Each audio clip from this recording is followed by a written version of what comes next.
Avatar, James Cameron, not Last Airbender, has been met with mixed reviews.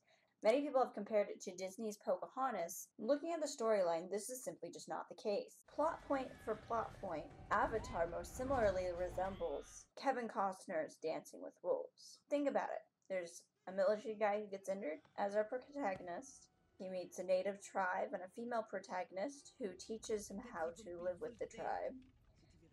Is narrated through journal entries.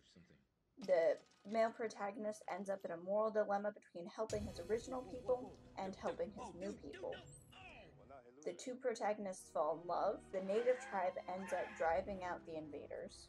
And even in the extended version of Avatar, there's a hunting scene very similar to the buffalo scene in Dances with Wolves. But what you think about it aside, Avatar is one of the most visually stunning films produced this decade, and has made way to new movies like Jungle Book and the new live-action Lion King, utilizing a similar style and the techniques that were pioneered by Avatar. One of the most interesting things that I find is the choices made when condensing the extended version down into the theatrical release. Ask anyone and they'll tell you that Avatar is a long movie. It has a running time of 162 minutes, which is about 2.5 hours long. And that's just the theatrical release. The extended version is a whopping 174 minutes. Wait, 12 minutes? Yep, that's the extended version. It's 12 minutes longer, and yet the changes that were made are really interesting. Some characterization was taken out of the film, which changes how you might perceive a scene. Neytiri was my best student. She and her sister Sawana. Just amazing girls. I got a date with Sawana, too. She's dead. And some of this also leads to taking out the backstory for what happened to the school. Neytiri's sister, Sawana, stopped coming to school. She was angry about the clear cutting. And one day, she and a couple of other young hunters came running in, all painted up. They had set a bulldozer on fire. I guess they thought I could protect them. It's not something I felt is 100% necessary to the ultimate release that we saw in theaters, but it does add a nice touch to the extended version. Another thing that was taken out was Tsute's death scene, which changes a bit how you feel like they parted ways. I thought with the book Magdo, we were brothers, and he was my last shadow.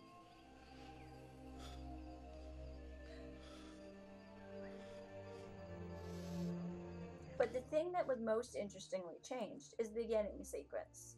The theatrical version features a montage that basically just shows how Jake got from Earth to Pandora and why. While in the extended version, they show a little bit more about what it's like being on Earth. So what decisions went into turning the extended version into the theatrical release? Obviously, time was a factor.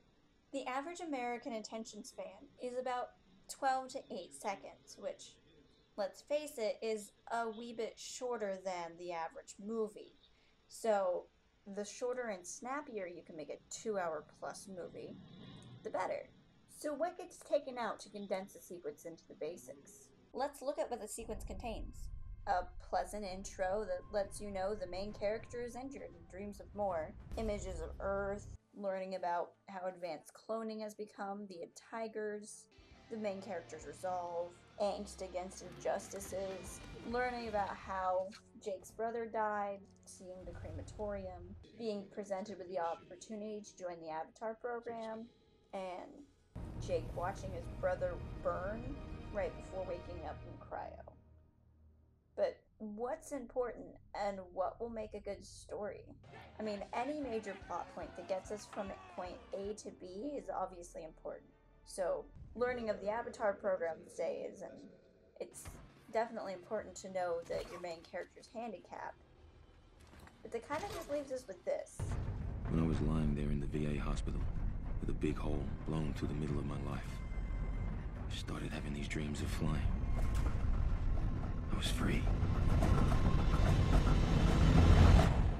Sooner or later, though, you always have to wake up.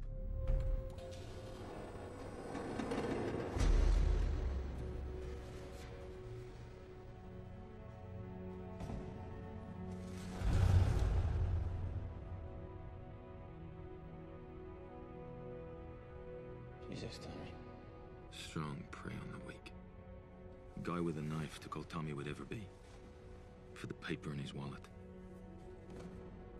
Concern of the suits was touching.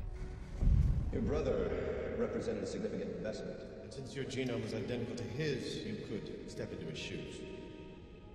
So to speak. Tommy was the scientist, not me. He was the one who wanted to get shot light years out in space to find the answers.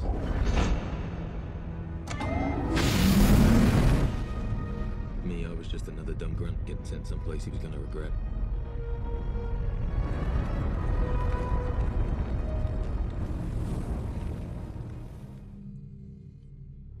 That's not very entertaining comparatively. How the editor chose to rearrange time really makes you appreciate the skills of a good editor.